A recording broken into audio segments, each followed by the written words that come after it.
નમસ્કાર.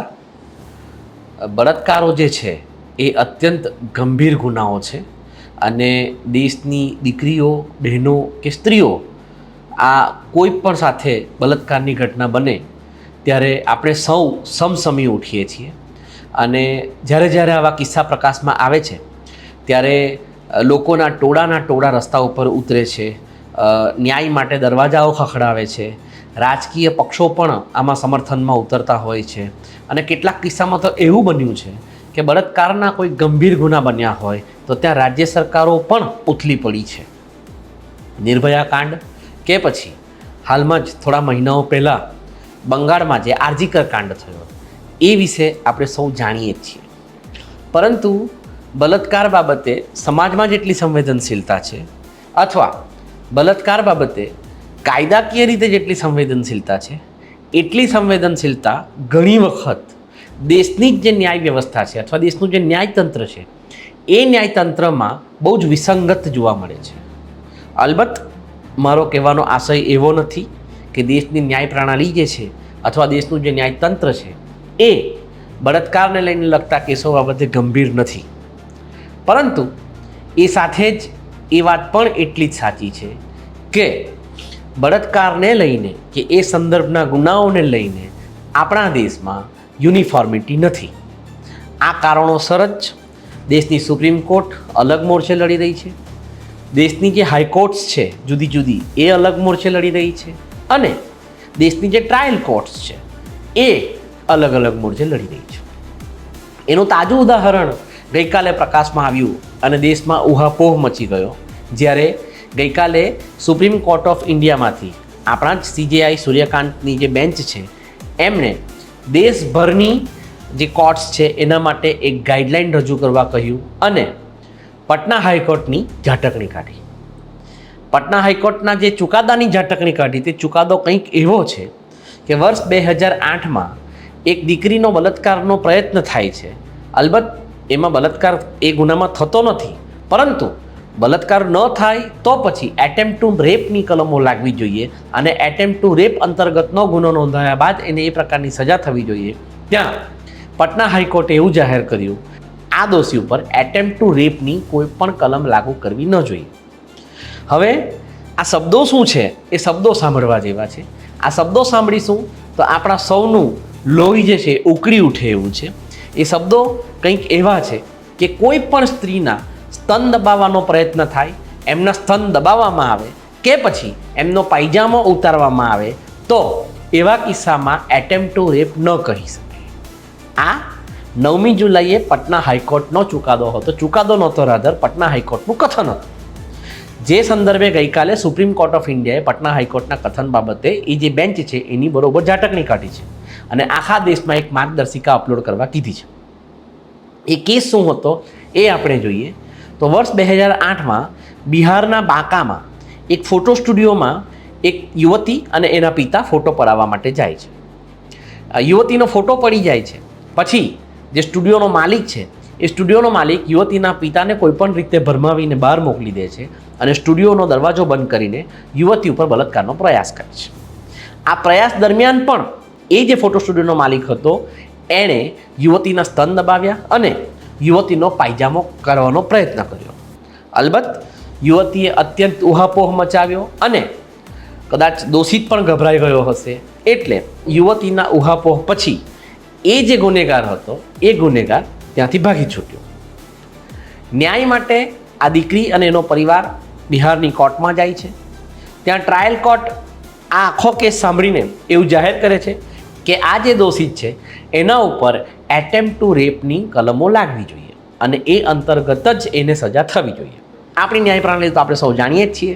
એટલે ટ્રાયલ કોર્ટમાંથી આખો મામલો હાઈકોર્ટમાં ગયો અને પટના હાઈકોર્ટે જે 2008ની ઘટના હતી એ ઘટનામાં છેક 22 વર્ષે બાવો બોલ્યો એ સંદર્ભે હમણાં 2026માં પાછો જે જૂનો ચુકાદો છે એ જૂના ચુકાદાને પડકાર્યો અને એને રદ કરવાની જાહેરાત કરીને એમ કહ્યું કે કોઈના પણ સ્તન દબાવવા કે પછી પાયજામો ઉતારવો એને એટેમ્પ્ટ ટુ રેપ ન કહી શકાય. કારણ કે આ કિસ્સામાં પેનિટ્રેશન અથવા પેનિટ્રેશન સંદર્ભની કોઈ પણ માહિતી અથવા એ સંદર્ભના પુરાવા આપણને મળતા નથી. ચુકાદા પર ઉહાપો ત્યારે મચ્યો જ્યારે સુપ્રીમ કોર્ટે આમાં સંજ્ઞાન લીધું અને સુપ્રીમ કોર્ટે આ ચુકાદાની ઝટકણી કરી. ખેર, આવું કંઈ પહેલી વખત નથી બન્યું. આવું 1 વર્ષ પહેલાં 2025માં ઉત્તર પ્રદેશમાં પણ બન્યું હતું, જ્યાં ઉત્તર પ્રદેશના કાસગંજ જિલ્લામાં એક 11 વર્ષની દીકરીને એના જ ખેતરમાં એક નાલાયકે પકડી લીધી હતી અને ત્યારબાદ એ દીકરીના પણ સ્તન દબાવવામાં આવ્યા હતા અને એનો પાયજામો ઉતારવાનો પ્રયત્ન થયો હતો. એ કિસ્સામાં પણ આ ફોટો સ્ટુડિયો બિહાર જેવું જ થયું. દીકરીએ ખૂબ ઉહાપો, ખૂબ ચીસાચીસ કરી, જેને કારણે ત્યાં લોકો ભેગા થવા માંડ્યા અને જે આરોપી હતો એ ફરાર થઈ ગયો. એ સંદર્ભે પણ ટ્રાયલ કોર્ટે બિહારની ટ્રાયલ કોર્ટની જેમ જ એને એટેમ્પ્ટ ટુ મર્ડર ગણાવી અને એ અંતર્ગત જ ચુકાદા આપ્યા અને એને સજા સંભળાવી.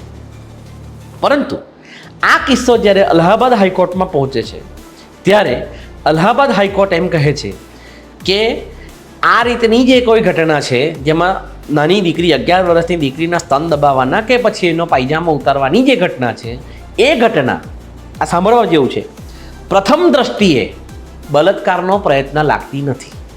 એટલે આવા કિસ્સાઓમાં પુરાવા ન હોવાને કારણે કોઈ પણ માણસને એટેમ્પ્ટ ટુ રેપના ગંભીર ગુનામાં દાખલ કરી શકાય નહીં.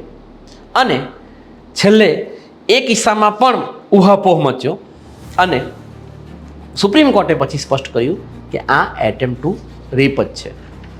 આવું જ કંઈક મહારાષ્ટ્રમાં પણ બનેલું. મહારાષ્ટ્રમાં એક દીકરાને એક વ્યક્તિએ પકડી લીધો હતો અને એ દીકરાની છાતી દબાવવાનો પ્રયત્ન થયો હતો અને એની ઝીપ ખોલીને એનું ગુપ્તાંગ કરવાનો પ્રયત્ન થયો હતો. ત્યારબાદ એ કેસ ચાલ્યો અને નાગપુરની જે બેન્ચ છે, નાગપુર કોર્ટ છે, એણે એવું કહ્યું કે આમાં સ્કિન ટુ સ્કિન ટચ નથી થયો. આ કારણોસર આ કિસ્સામાં એટેમ્પ્ટ ટુ રેપ ગણી શકાય નહીં, બલકે આ તો એક સામાન્ય ગુનો છે જે અંતર્ગત એના ઉપર પોક્સો પણ લાગુ પાડી શકાય નહીં.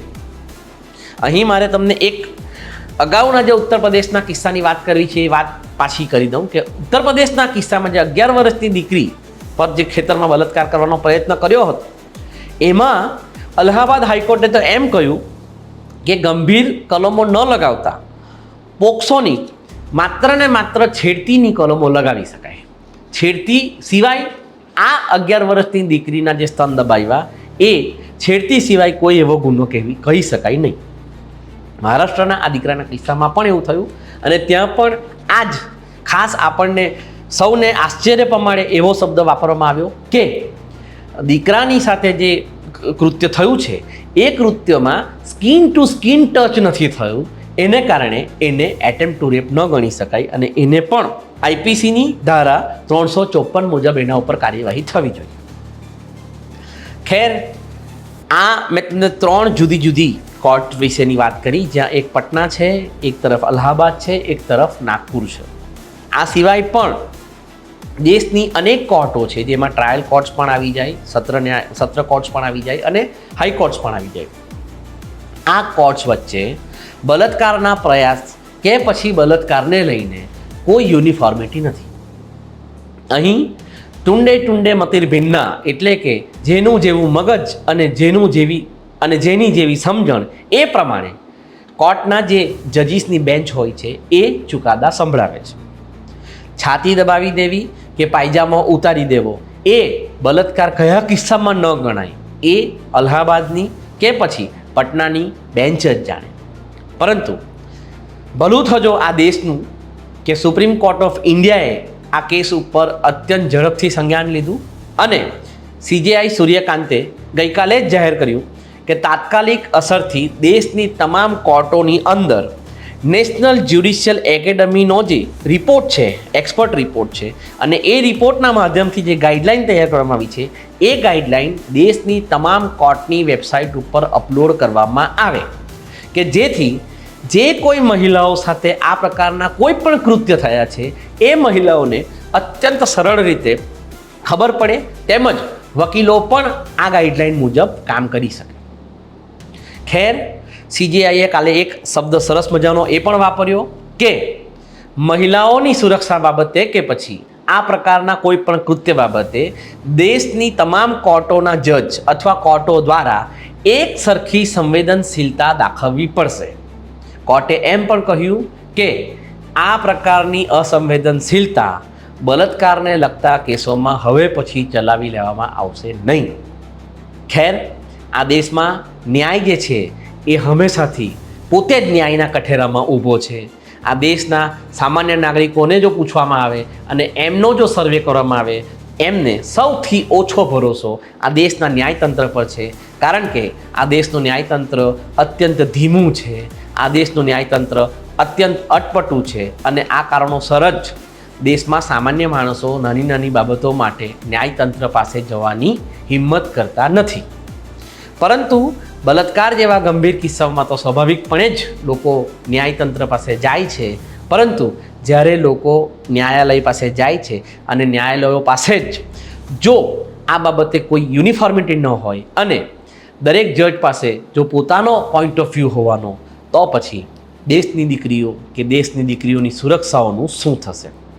ખેર, મેં અગાઉ કહ્યું એમ ભલું થજો આ દેશની સુપ્રીમ કોર્ટનું કે જેણે આ કિસ્સામાં અત્યંત સંવેદનશીલતા દાખવી છે અને તાત્કાલિક અસરથી આ દેશની તમામ કોર્ટોને આદેશ આપ્યા છે કે હવે તમારે સૌએ એક જ ગાઈડલાઈન ફોલો કરવાની છે અને એ ગાઈડલાઈન મુજબ જ આ તમામ ગુનાઓ કે તમામ કિસ્સાઓનું મૂલ્યાંકન કરવાનું છે. નમસ્કાર.